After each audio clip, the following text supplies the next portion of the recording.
Jumbo and Habari, everyone. Thank you for coming back to celebrate night 7 of Kwanzaa with us. I promised you a special guest, and a special guest indeed you shall have. I have my good friend Nikki Wood with me. Nikki is a healthcare administrator. She is a wife and a mom.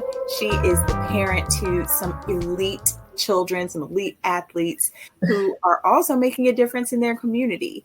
And Nikki has some exciting news to share with us today also. So as we talk about faith on the final night of Kwanzaa this year, please welcome my good friend, Nikki Wood. Yay! Hey, girl. You. Hey, girl. Hey, girl. Thank you so much for having me. I'm super excited. Super excited to get started. I'm glad to have you. And we have to just start in good order and talk about the fact that it's a total God thing that this collaboration is happening in this time and in this space. Yes. I had some bumps in the road and some cancellations and some things happen along the way. And I was like, gotta have faith. It's going to happen. It's going to happen. I don't know where it's coming from, and then I had a totally random conversation with my husband, who had just had a totally random conversation with Nikki. Yes. And the two of us got connected, and here we are. So Thank you, God. Thank you, ancestors. Thank you, universe. All of the things. Everything aligned perfectly. It did. It was faith. It could not be anybody else for tonight. It could not be. So I'm thrilled. So why don't you just start by telling everybody a little bit about when you began to celebrate Kwanzaa and what your history and your background is. Yeah. So let's talk about how I started celebrating. It actually happened in high school. I went to Enloe High School, my freshman through junior year. And there was a beautiful teacher by the name of Miss Dillahunt. Miss Dillahunt had a bookstore in downtown Raleigh. I would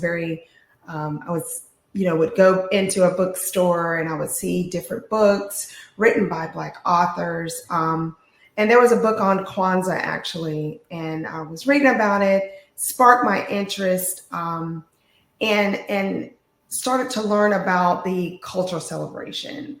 And again, it was just an interest, but I really dug deeper when I started having children. It became very important to me to really bring those traditions and values into my children. Mm-hmm. I wanted to pass those, the self-determinations, the collective work, the faith, all of that into the family. And at the time, my husband was very, very in tune as well. So it made sense. Right. Yeah. And so that's kind of how I started. There was also another bookstore called Blacknificent Books in Raleigh. Mm-hmm. And it was off of Pool Road. And, that's where we would meet. And that's where I bought my first canars. It was very moving for me because growing up, you hear very in tune as far as my family, but not as deep as I wanted to be. And at the time we had those conversations and we wanted to be different and we wanted to introduce to our children differently. We didn't want to be the status quo of this is how we would celebrate holidays, right? Yeah. Because this is what's on the calendar and this is what we're supposed to do and this is what we're supposed to buy, right?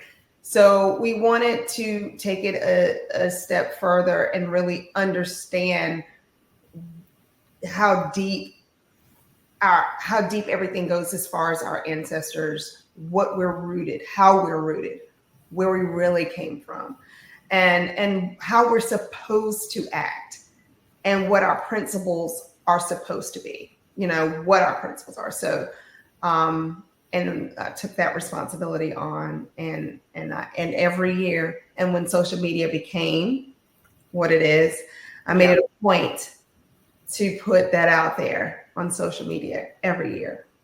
Just, hey, don't forget, this is what today is.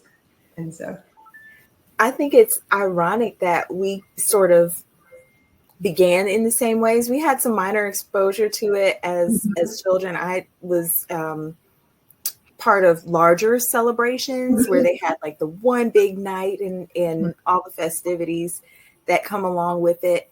But again, my child is what brought me back to Kwanzaa and what it really means, and really researching and understanding for myself and on a different level. So we definitely have that in common. And I think that experience is probably common to a lot of other, especially Black moms. Yes. We have to work a little harder to find ways to root our children and make sure that, you know, the things that have been passed down to us get translated for that new generation and passed on to them. That's right. Thank you for perpetuating Kwanzaa and sharing it. I know social media is the other way that like I began to kind of just like go on this little journey and sprinkle little bits along the way. And then it turned into this special, and it's grown and is going forward from there. So that's incredibly important to place a marker in the fact that like our children have led us to this place. That's right. It makes you, it's like, you know, it's our responsibility. It is a responsibility. And with the world today, it's like, okay, we got to go back. We have to go back. 100%. We need Kwanzaa now more than ever. We need Kwanzaa daily. And that's why at the end of the year, it's a reflection. And it's important to slow down and take this time. I have enjoyed so much setting aside the time to have these conversations, and then going back and writing in my own journal and reflecting. My mommy just gave me a brand new planner, so I'm excited about filling that in and adding all of my little touches to it. I think the notebook. I keep it. It's funny that you say that, but here it is. I keep that. And having those visual reminders and those set calendars, again, that's something that I included when I wrote your guide to a Kwanzaa celebration. In the back, there's a set of journal guides and prompts and things to write about and think about at different timelines. And then when I was asked to do the Kwanzaa 365 training, I went in and created like some SMART goal sheets and some calendars and quarter one trackers. And so everything is laid out for you to really break down. You've got these big ideas, these 7 principles that sort of hover in the air, but how do you tangibly get there? What are your markers and how are you achieving those? So all of those materials already exist. I'm so excited that I'm going to be able to get those into more people's hands. And speaking of trainings, I know that you recently incorporated Kwanzaa for your company professionally. So tell us a little bit about how that went.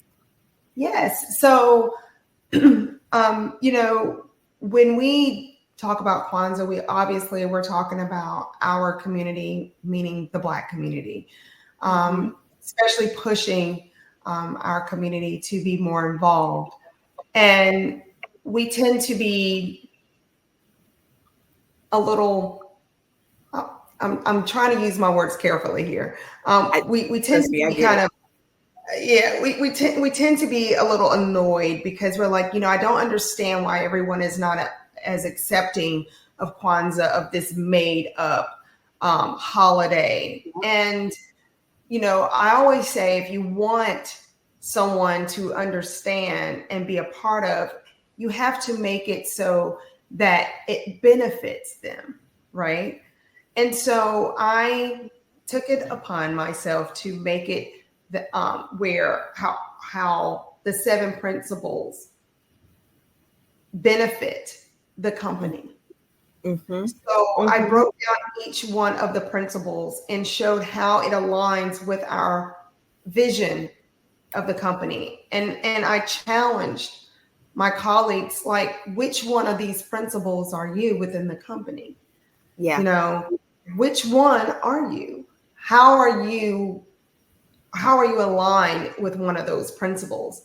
And at our last meeting of the year, I posed that question in one of our channels, and it resonated with quite a few, and they answered those questions, and they enjoyed that, and they saw how Kwanzaa and the principles really do align with their daily lives, not just within the company, but with them as a person. So when you are able to show that, hey, this you actually this actually is within you, and you can actually make it your own, then they'll respect it. And then they can, when you can see yourself in something, when you can make it about yourself, because folks tend to be a little selfish.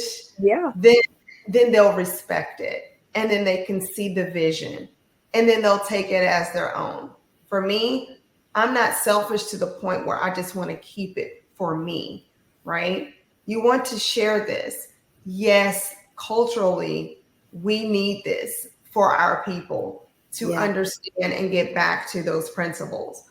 But for the respect of Kwanzaa, we need to share and have folks to understand so it can be respected. That's it. And taken seriously. And then when it's taken seriously, then it's like they start to resonate. They start to understand. They start to bring those principles within their lives. Yeah. And then wow, you have. And I think it's critical that you mentioned that, because it's something that I preach all the time. I say it and I scream it from the rooftop. Kwanzaa is for everyone. Yes. All allies welcome. Kwanzaa is for everyone. Now, my allies have a very specific place in the Kwanzaa celebration. That's we right. want you to come and learn and enjoy, and to be able to internalize, like you said, some of the things that are core beliefs of the Black community, ways of being that we have always had and held to. But to your point, when they see and understand that, like, there's a benefit for them as well, I think that's where we're going to catch some steam. I was tracking some of it seems like all of the major sporting teams, sports ball, it's a thing, but all of the major NFL teams and basketball teams I know have had some sort of Kwanzaa recognition on their social media this year. And I think that's the first year that I've seen such a widespread recognition. And in the comment section, you should see some of the vitriol. You should see some of the hatred, some of the foolishness that is in the comment section. And I have taken it upon myself to, to go in and enlighten some folks and, just leave some breadcrumbs and things for folks to think about, and just hope that they will get curious and come from a place of curiosity, and begin to understand that Kwanzaa is not there's so many misconceptions about Kwanzaa and what it is and why we celebrate it and where it comes from. There's lots of misconceptions out there. And 50 years later, those misconceptions are still running rampant. I think one of the things, and it's funny that you said that, I come from a very athletic, my children are very athletic, especially my daughter. Well, all of my children, but I bring up my youngest daughter because she's on a platform of All-Star Cheer. It's been in the media a lot, especially with a lot of not so good things, but and being an African American flyer, which a flyer is what they call a top person, the girl or the person that they throw up in the air a lot. And it is a typical white sport, and she's at an elite level, level 6, which and she won worlds twice. And for a Black female flyer on a worlds team that won twice, obviously there's a lot of eyes on her. So it's not like you don't know who she is. If you are outside of the cheer world, you would know. I mean, you wouldn't know, but inside the cheer world, you would. But so with that being said, it was very interesting that there is one major cheer company that actually recognized Kwanzaa, and it's called a company called Cheer Athletics out of Texas. And I I was taken aback. I was like, wow, because you know, to say Happy Kwanzaa and have the Kanara up, I was shocked. I was like, oh, okay then. Right? Okay, thank you. Applause. I was like, yes, More of this, please. can you please? More of this. Please and thank you. But what's interesting is that when you see that and then you see up under, don't forget it's also, Mm-hmm. don't Also forget Hanukkah. about Christmas. Don't forget It's also New Year's. I get it. You know what I'm saying? But it's like the fact that, no one is going to forget that. But, it's the fact that it was acknowledged was a beautiful thing. When people say those things, and one, it's because they have a hard time enunciating the different meanings. So to help, I just don't.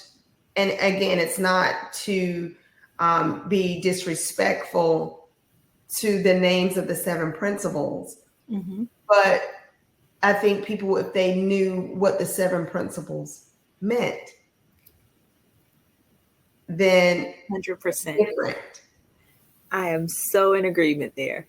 Educationally, it's an educationally sound practice. Like, you don't teach the little kids the big word first. Let's teach them what it means, and then we get around to that unity stuff. first. The first one is unity.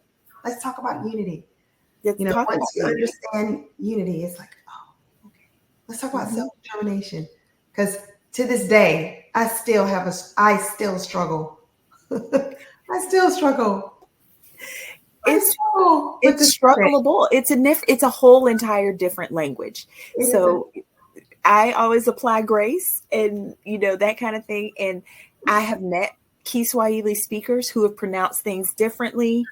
And I think there's some regional dialect issues and those kinds of things. So like, let's be forgiving and understand the spirit in which this is being presented. But I agree. If you start with the basic concepts, and if you just ask people just a thumbs up or thumbs down, is this something you could get on board with?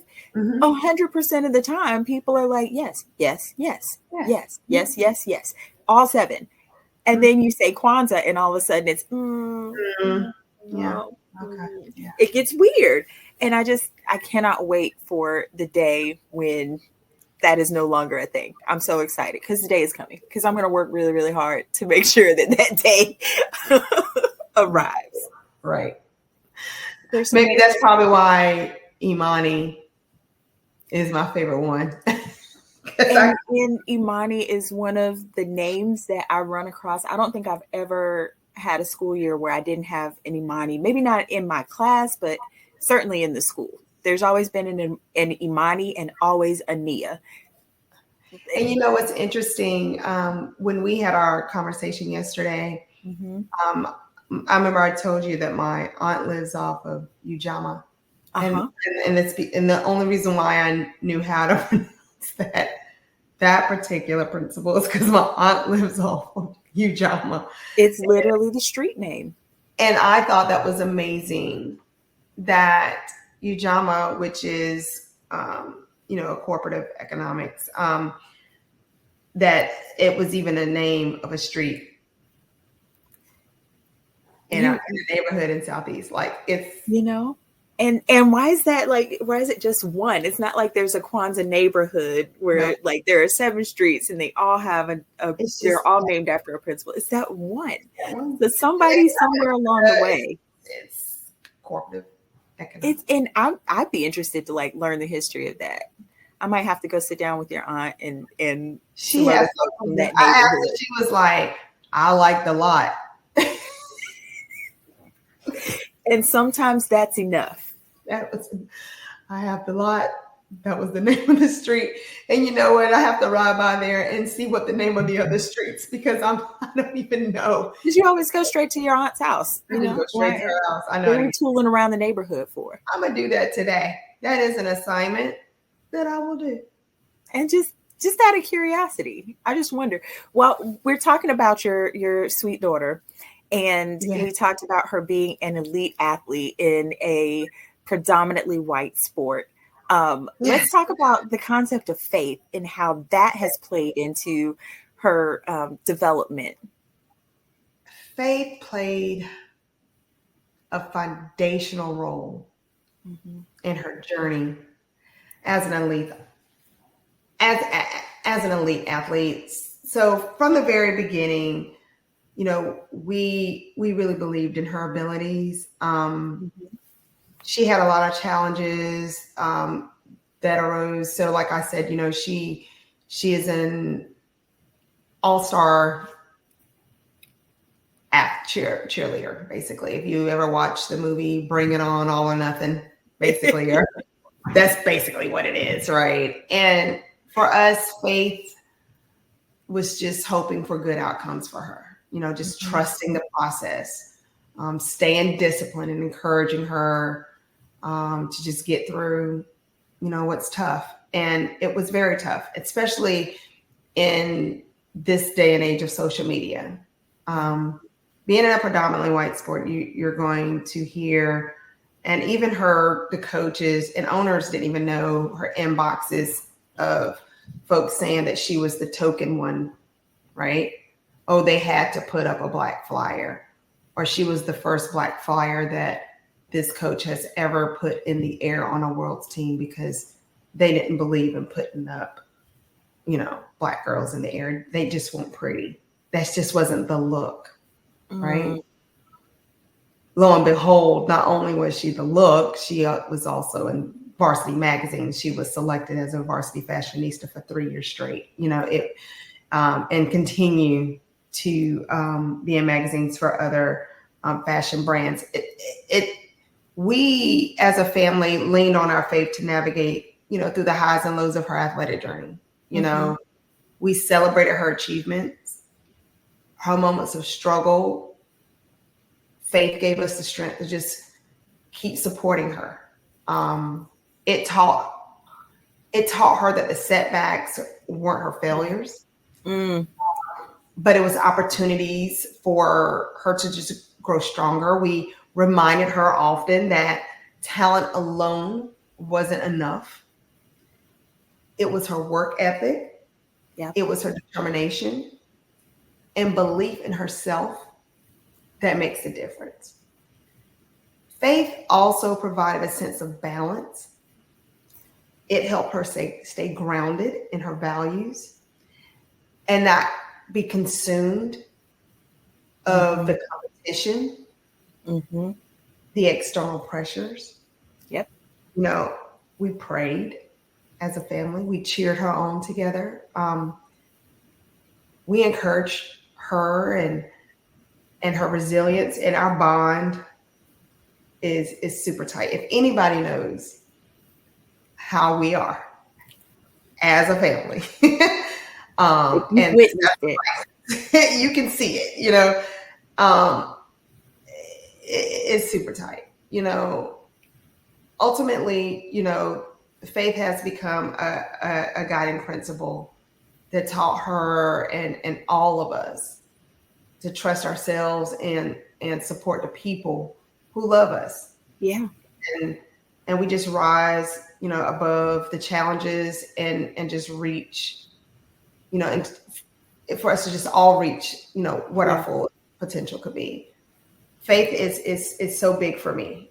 And it's because of that. You know, Amina was born a preemie. She was only 2 pounds and 8 ounces. She was considered a micro preemie.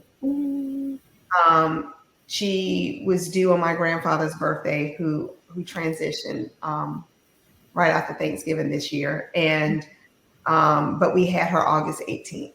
So she was due November 4th. So it was a big difference, right? But if anybody saw her, I mean, you know, you taught her at school, so I'm sure you kind of seen her interaction in school. She was always, you never heard her name. You didn't hear things. She was always about her business. You know? And to see what she had to overcome as a preemie, you know, from the very beginning, literally.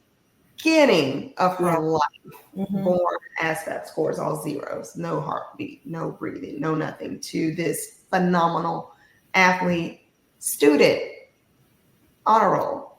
And person. Yes, very humbled. You don't hear her, oh yeah, I'm this, oh yeah, I'm that. Never. Very humbled, sweet. Yeah. Just a very loving person. And it's because of her faith in God and her faith in just her community and just it's just how we have our faith in each other. And she had to sacrifice a lot. She Had sacrificed. She never went to a prom. She never went to a prom. As much as and I'm so glad this is being recorded. I'm so upset with Southeast Raleigh because I asked y'all to change the date, but but no, all jokes aside, I mean, she sacrificed so much, and a lot of those athletes sacrificed, but she sacrificed a lot, missed a lot of, everybody's going to this concert. She's at practice, morning, Saturday mornings or Sunday, and if she's not at practice, she's traveling in a couple of weeks. We're flying to Indianapolis. She's a sophomore at ECU. She's taken 16, 17 credit hours. Yep. Still making honor roll things list, like it hadn't stopped. But this year is her retirement year because I told her it is time. But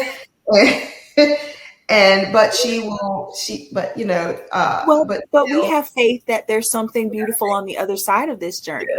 Yes. And all of the struggle, all of the sacrifice has contributed. I won't say it's made her who she is, because there's lots of factors that go into that. Yes. But it's contributed greatly to the person that she's become. Yes. And being able to lean on that faith and see that journey in retrospect is going to be interesting. I can't wait to have her on as a guest so we can talk about oh wow, yeah, her perspective and just understand how that can. I think that story will be powerful for some other young people who are maybe transitioning through that journey or starting their journey and not able to kind of see it through the lens that she would be able to offer. So I cannot wait. That's going to be phenomenal. Oh, yeah. So you mentioned a couple of times now that faith is your favorite principle, that Imani is your favorite principle. And I just want to know why. Like, I want you to articulate for me exactly what it is about this one that pulls it above all the others. Imani is my favorite principle because it represents the foundation of everything we do as individuals and as a community. Like faith in ourselves, our people, and our person. I mean, and as a purpose, excuse me. Like faith, it resonates because it calls us to believe in the ability to overcome challenges. That's it. That's it right there. That's enough. I love that you keep everything in the true context of like the actual definition of faith, because as Black people, we hear faith and we go straight to the Black church and we think Jesus, Jesus, Jesus. That's a part of it. We need to honor the sacrifices of our ancestors. We need to stay hopeful about our future, even in the face of adversity. We are about to, after January 20th, we need to honor the sacrifices of our ancestors and stay hopeful. Say that. I'm just saying. And, this principle reminds me that, like you just said, faith is not just spiritual. It's cultural. It's not and that it's okay for it to be both. And it's practical. It's practical. We have to remember that. And I think that, like you said, we think of faith and we're at church, and it's more than just being at church. It is. It's greater than that. And It is and great. and It is. I have said it many, many times. I honor the entity that Black church is. I honor my own Christian faith and walk with Jesus daily. Mm-hmm. But there's something else that I need in this world to meet the two. And Yeah, I have to truly believe that, the things that are happening around mhm. me and in my life, that That's there's some greater purpose to this, and that I can overcome in, mhm. like you said, a very practical sense, that That's right. we can achieve and we can move forward in a very practical sense by believing in each other. I think that when it comes to practical community issues, like if the neighborhood is not kept up, like That's right. we can lean on our faith in each other to say, okay, well, if I raise this as a concern, I can have faith that my community leaders or that the neighborhood is going to say, yeah, y'all, we got to do something about the That's issue. right. That's right. You know, it Imani, the reason why it's the last one, the last principle is because it ties everything together. Mm-hmm. It threads and connects all the principles because without faith, the embrace of unity, Yeah. the self-determination, Mm-hmm. the collective work, and all the other values that Kwanzaa teaches us. Yeah. Imani gives us the courage to dream, the patience to Mm. observe, and the strength to act. And so that's why Imani is very special to me. I, and and and on a side note, my boss name is Imani, and she really lives up to that name. And that I think that was also a divine Mm-hmm. intervention. You know what I'm saying? Mm-hmm. So yeah. 100%. Mhm. 100%. And like I said, for some, every third Black girl in the universe is named Imani, Yeah, right. and every fifth Black girl in the universe is named Nia. It's not by accident. This Mm-mm. resonates with us Mhm. from a place that is so genuine. Like, for a mother to give her child that name, it means something. It didn't just sound pretty. That's right. It didn't just sound pretty. And so I honor and respect and lift up all the Imanis of the world on today. Yeah. Um, hey y'all. Hey, hey, Imani. Thank you. Hey Thank you. Imani. Thank you You for walking were, in the and that's world. why it's amazing, with the choices of the names that we name our children. You know what I'm saying? It's something, But yeah, the Imanis of the world. Oh yeah. If the Imanis of the world ever get together and decide to get something done, Yes, I'm gonna stand back and watch and be and, that's right. and cheer everybody on.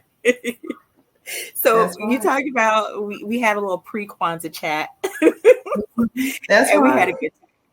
And one of the concepts that you brought up, I think, will help people contextualize and land this particular principle in a very new and different way. And I think it's critical that we talk about the ugly phase.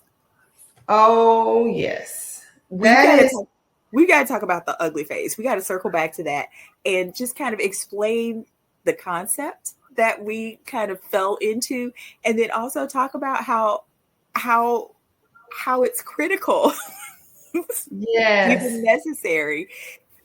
I would love, love, love to explain the ugly phase. I went through an ugly phase. So let me go back. An ugly phase is middle school. An ugly phase, you know how you go to your parents' or grandparents' house and you see that picture and you're smiling and your teeth is the first thing you see and your beady beads and you got those little ponytails and you just, and it's like, whoo, the glow up is real. Like, thank the Lord I'm out of that ugly phase.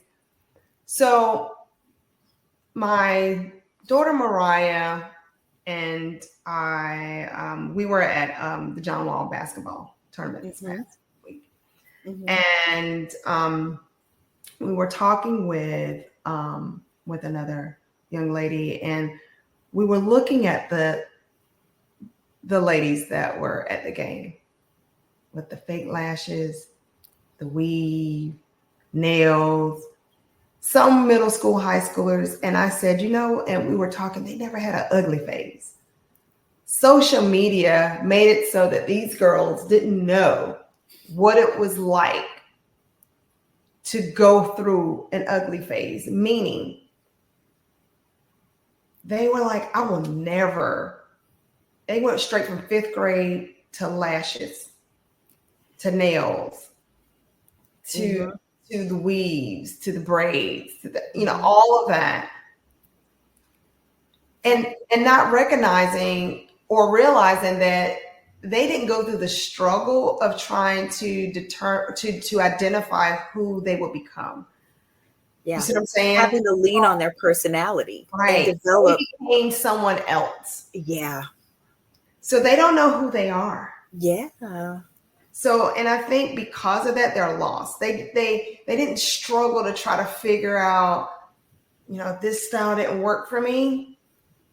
I didn't like how it made me feel. So I'm going to try this Jerry curl. That didn't work for me.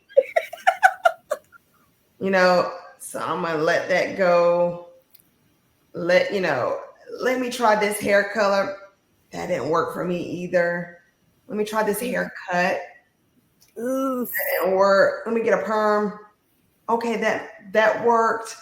They didn't go through that. By the time they was in high school, and then there's like, after that summer of the 8th grade, when they figured it out, and then they came to high school and people was trying to figure out who that new girl was, and it was the same girl that was in the 8th grade that they was like, right?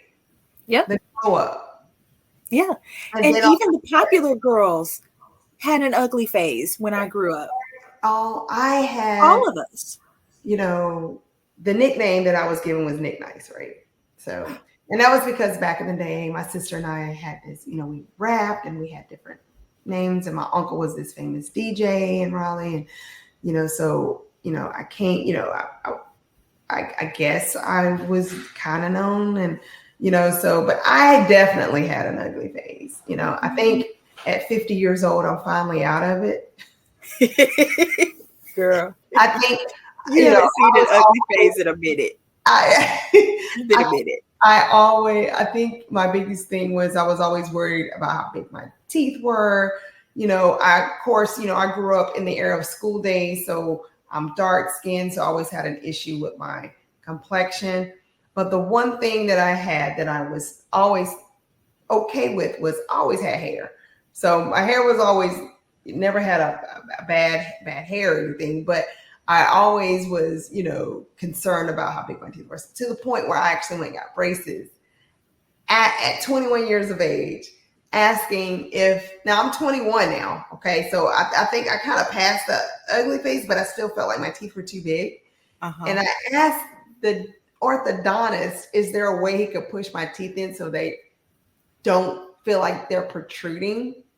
And he was like, there's absolutely nothing wrong with your teeth. Now I'll put these braces on because I will take your money. Right. You do have like a little crowding that we can fix but it's not required.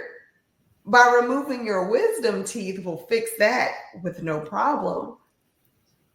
But we'll do it for $6,000. And I'm like, fine, if it will make my teeth go. So I had them on for 18 months, took them off. My mom goes, your teeth look bigger than what they look like. Mama. So now today, fast forward 100 years further, and now I'm looking, I'm like, well, now everyone is getting these big, huge veneers that look like chickens. And I'm happy because mine were free. I refused for the longest time to wear a strong lip color. You couldn't come near me with a red or a pink or even too purple. It had to be like matte brown. It had to be just liner and gloss, and even too much gloss, because I had this thing about the size of my lips. And my middle school compatriots did not help with that complex at all. Right. So Wow. I understand that ugly phase. I went through a phase where like I was an athlete and a dancer and everything growing up. And you get to sweating in that head, and that little perm that your mama put in there out of that box kit was not going to stand up to that, but for so long. So that PJC didn't help. That person calm in the jar didn't help. And so it wasn't until I was in like middle school that I started getting like the freeze curls, and like there were a couple of beehive moments that like with the cascade of curls, kind of like this down to one side. Like there are some photos, like you said, my husband got to go visit with my family in Albany, Georgia, and right there on my auntie's refrigerator was a photo of me and all of my cousins. And we were sitting around, and like we were all between, I would say all between like 13 and 16 at the time in that photo. I don't think my husband had ever seen my ugly face. And he looked at that photo. He took a picture of my aunt's picture off the refrigerator because he was like, babe. I was like, don't say a word.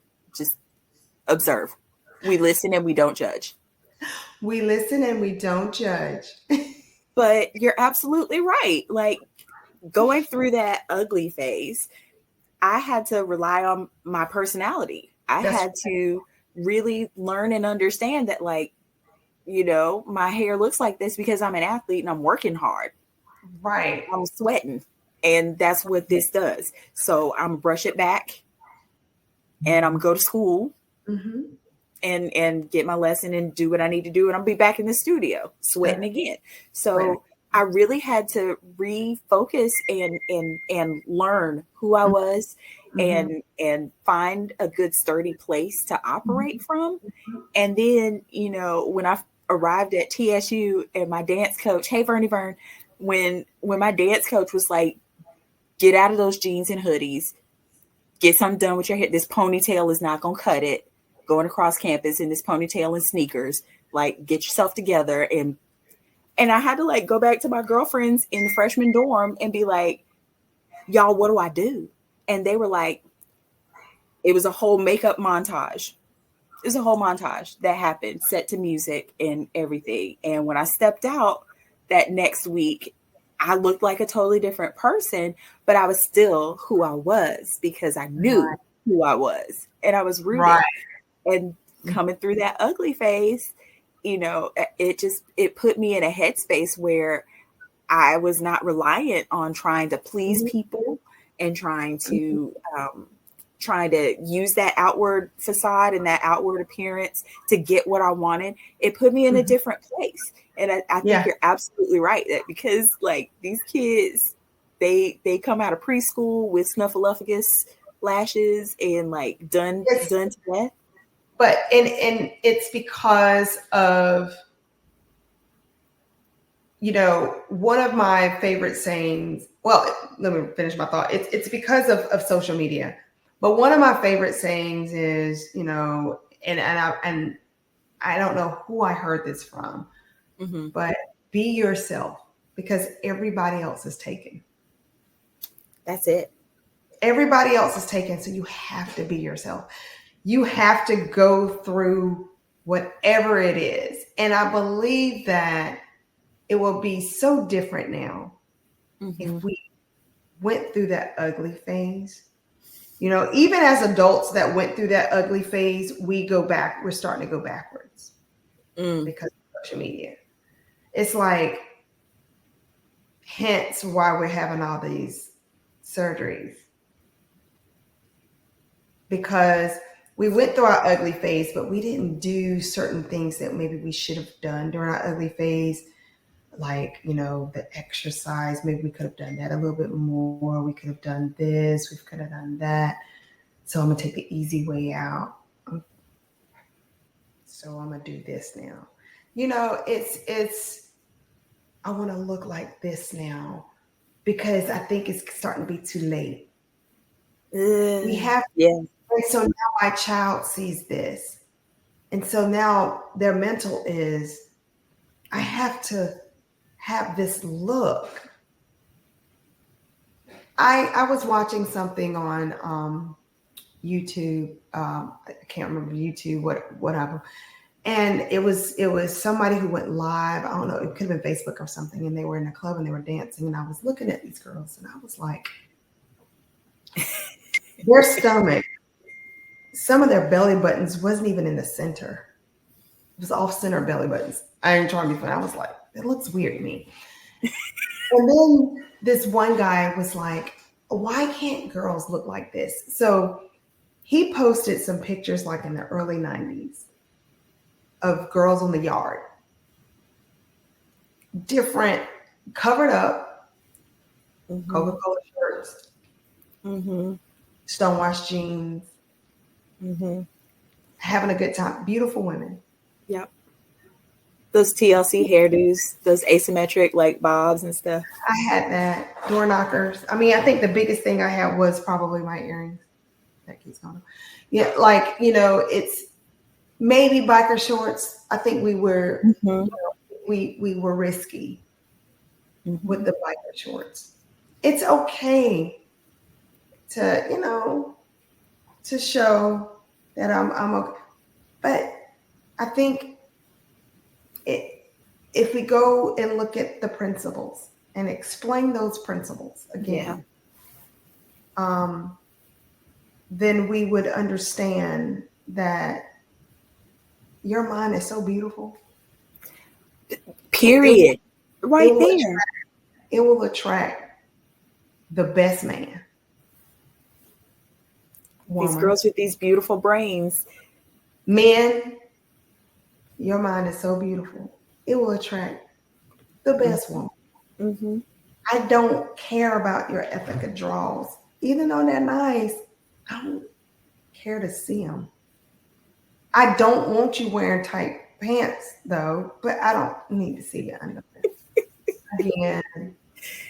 And to the other extreme, I think there are some of us, I'll say in our age group and above, who did go through that ugly phase and who were traumatized by it, who they folded in their ugly phase. Like the bullying got the best of them. The name calling and the teasing and all of those things got the best of them. And so when they, grew up and blossomed, because there's such a thing as a late bloomer. When they grew up and blossomed and they have their own, children, their own families, they are shielding their kids from that ugly phase. They're making sure, well, she's going to have the best this and she's going to have the best that. And I'll make sure she never blah, blah, blah. And the same goes for boys too. But they're also shielding them from that experience of learning to develop and present themselves. And I think that there's a fine line to be walked. Right. There's a fine line to be walked. And kids need support through that ugly phase. Say that again. You didn't teach them how you overcame that. So yes, you were traumatized, you were hurt, but how did you overcome that? Through your faith and how did you learn to believe in yourself? That's the sticky point right there. How did you learn to believe in yourself? Who supported you? What was in place as a guardrail or a catch-all for you? And how can you provide that for your kids or for the kids in your community? Because we know we're responsible for the village, right? Responsible for the village. It's like, you have to make sure you have to make sure that you explain. I don't care what happens, when it's bad, you have to have that open communication and dialogue with your kid. You have to have that explanation. They need to know. Yeah. Because those seeds that you're planting, it's very important. Even if it lies dormant, eventually it'll blossom. Because because Shador Sanders said something when he was asked, when Coach Prime gave him advice, what is one of the things that he said that resonated with him, and that he said, well, he says a lot of things to me, and I know he has given me something, but I haven't had an opportunity for whatever he has given me to resonate yet. So I know my dad has probably given me a lot of good advice, but something hasn't happened to make me use that advice yet. You see what I'm saying? So he hasn't had to unlock it. Yes. So you're constantly dropping seeds that may be lying dormant, that just haven't blossomed yet.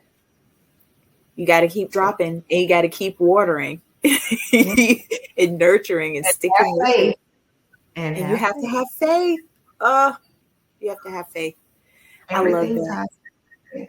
It does. Like, and I'm realizing we haven't like articulated the actual definition, but everything we're talking about comes right back to the actual, what Maulana Karenga gave us, to believe with all our hearts in our people, our parents, our teachers, our leaders, and the righteousness and victory of our struggle. So there's a lot encompassed in that. And I think he's touched intentionally on all of those relationships, because we need all of those relationships in order to turn out well-rounded on the other side of this thing. Yeah. I mean, if we don't have, leaders and teachers, you think about like folks in the community, and sometimes they overlap, but there's a teacher that I can point to and say, they helped me with this, and I learned this from them. There's a community leader that I can point to and say, I learned this from this person.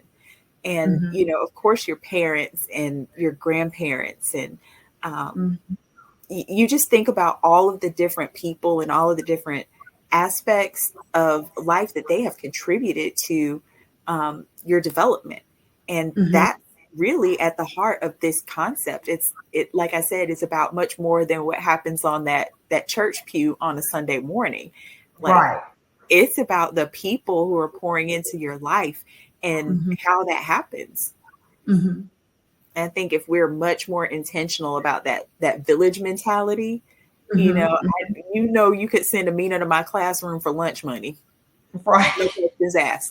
Right. It used to be that. It used to be, it really was, I mean, and you have that village.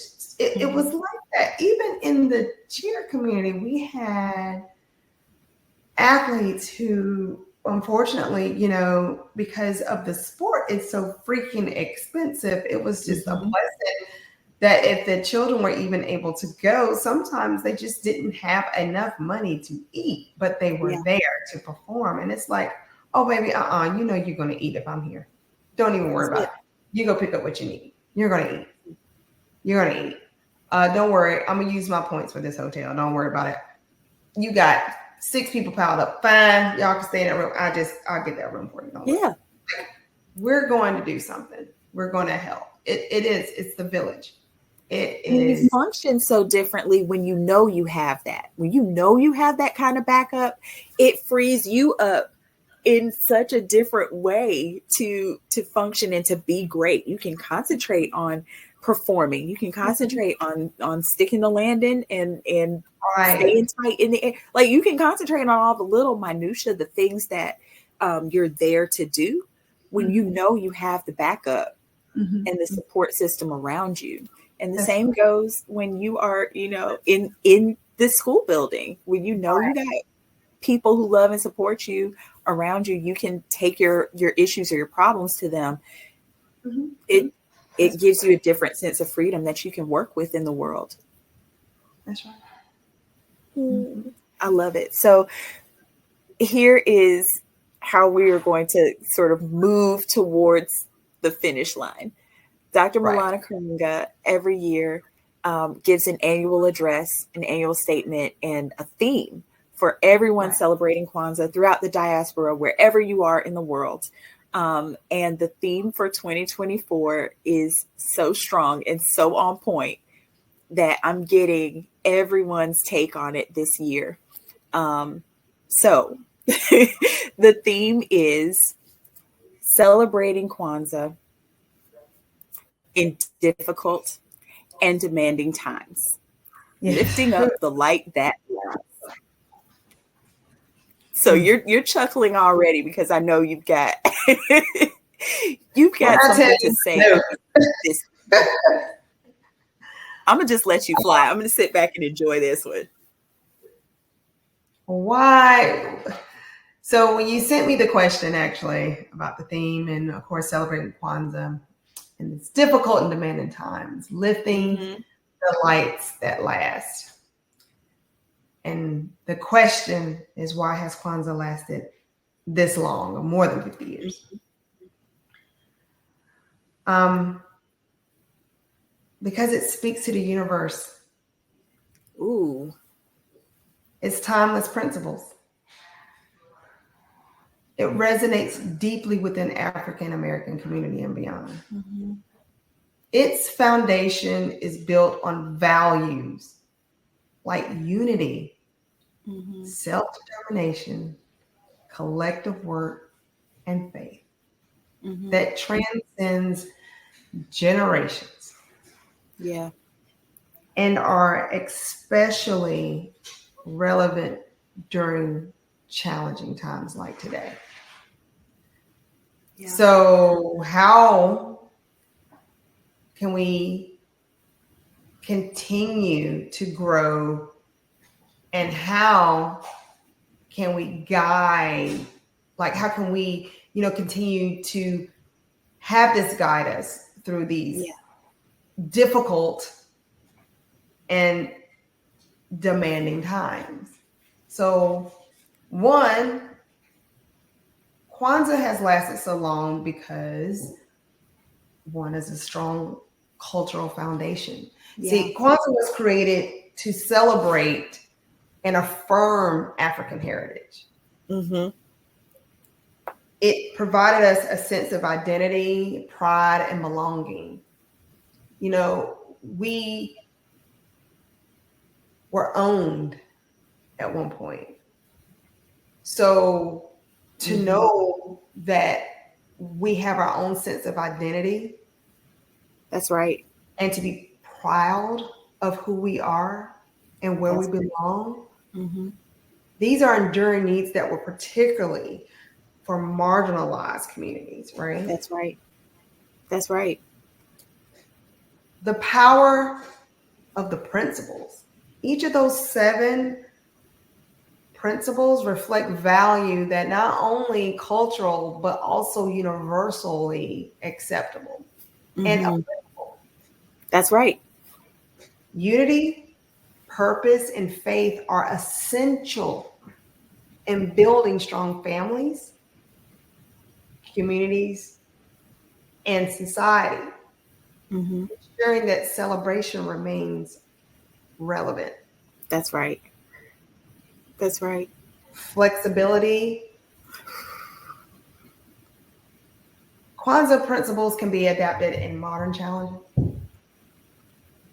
but it has to grow with the times. So making it a living tradition that evolves while staying true to its roots.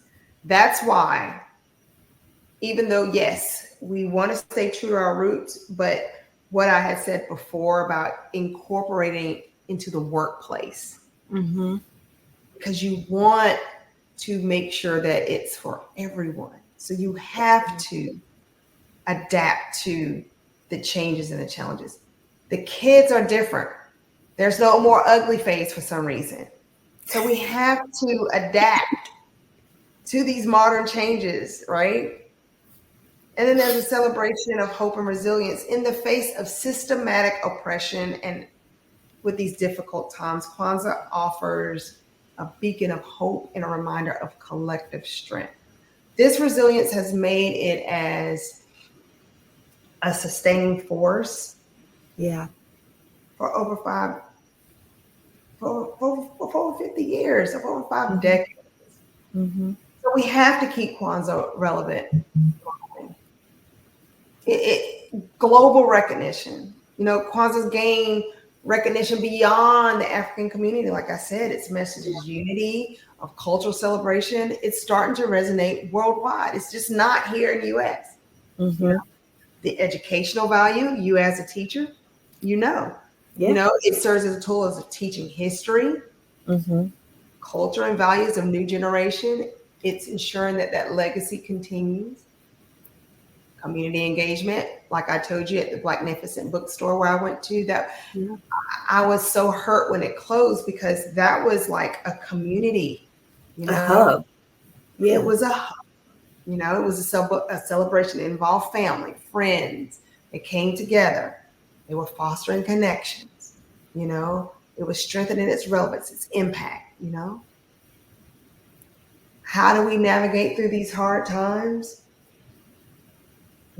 Unity, self-determination, collective hard work and responsibility. We're coming right back to the principles. You come back to the principles. That's what it is. It's just that simple, right? I don't know what else to say. Tangible ways. How can you apply these principles? You can organize events, address community needs. I can call your husband. He is our, city councilman, city councilman, not county, city councilman, city of Rome. Family discussion, personal reflection. Sometimes it starts with self. That's good. That's we good. Have to incorporate, what our principles are daily. And like you said, journaling. You said your mom had gifted you a journal. Meditating. We have to reflect on ourselves first.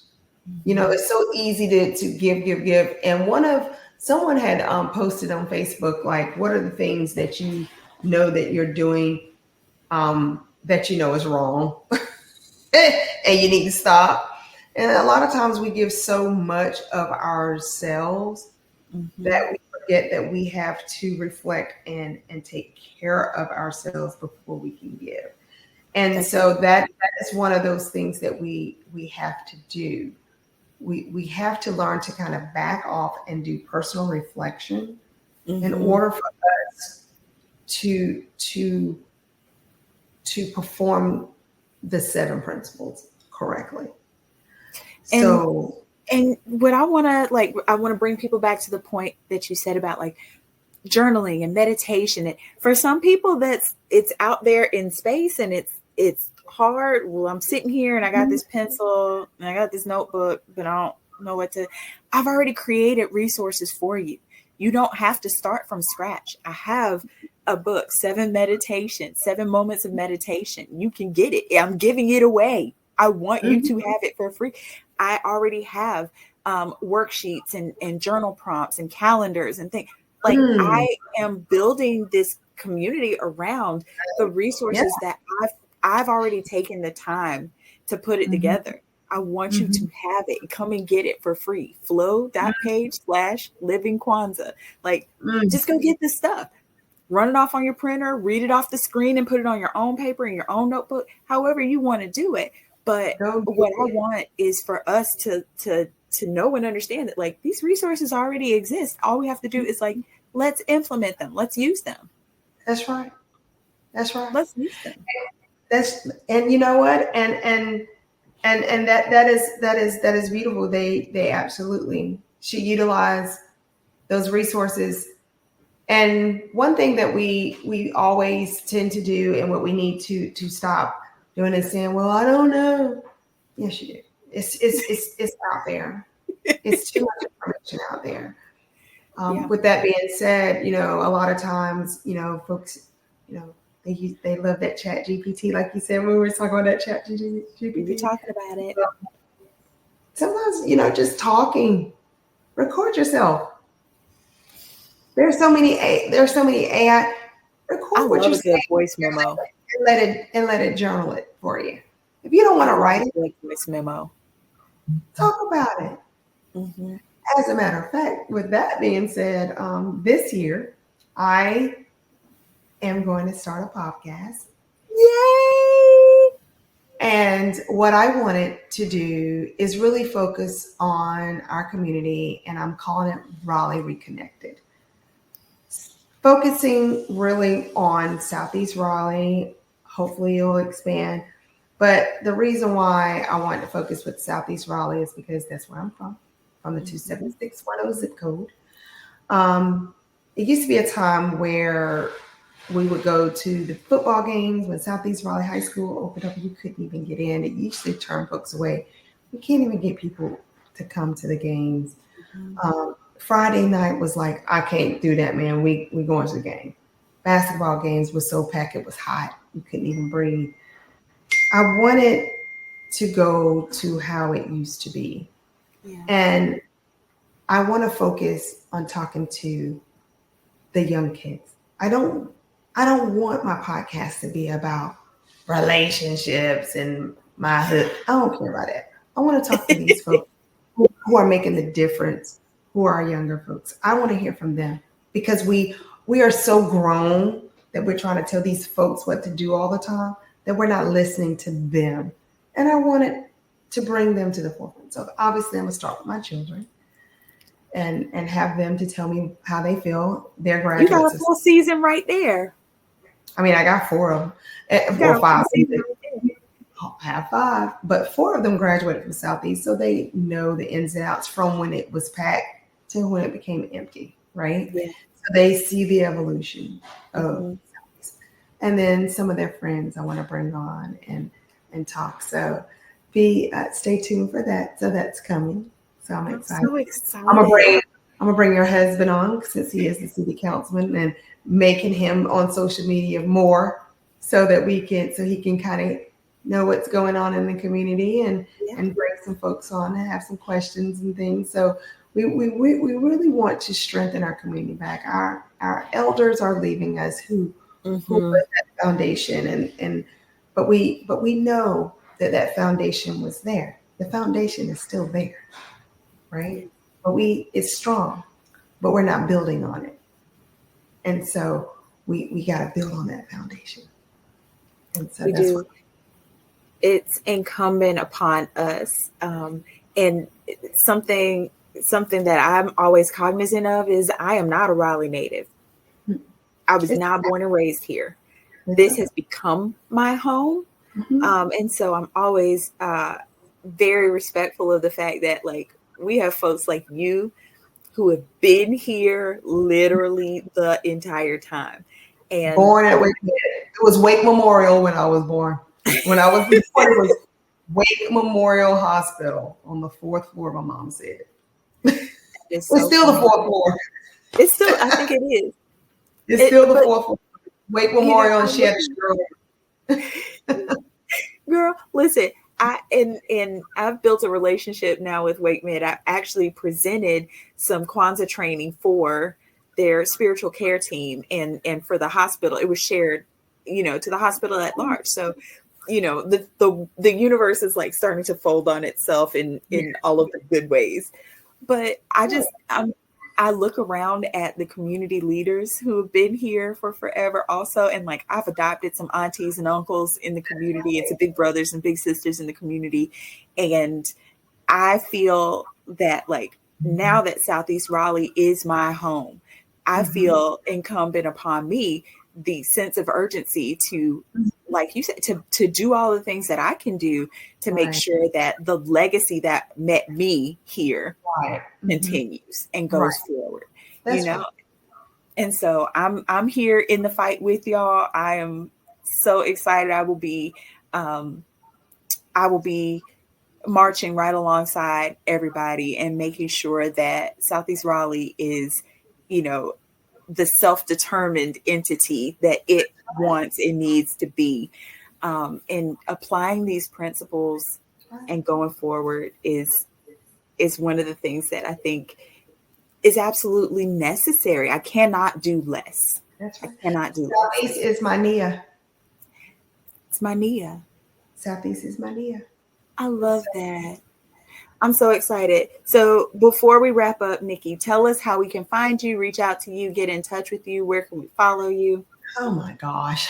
Let's see. So obviously I do not like Twitter. But I'm on Facebook. My name is Nikki Wood. It's not hard to find. If you can message me, I am on Instagram, Nick Nice. I have 5 E's, so it's NIKNIC with 5 E's because in the significance is because I have 5 kids. So yeah. So and that's it for right now.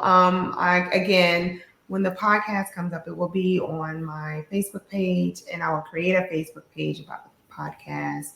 So I'll get that out there, and I'll share it with Chandra so that you can kind of put it out there for me too. Absolutely. And yeah, so I'm excited. It'll be coming up soon. Hopefully get everything pushed and launched.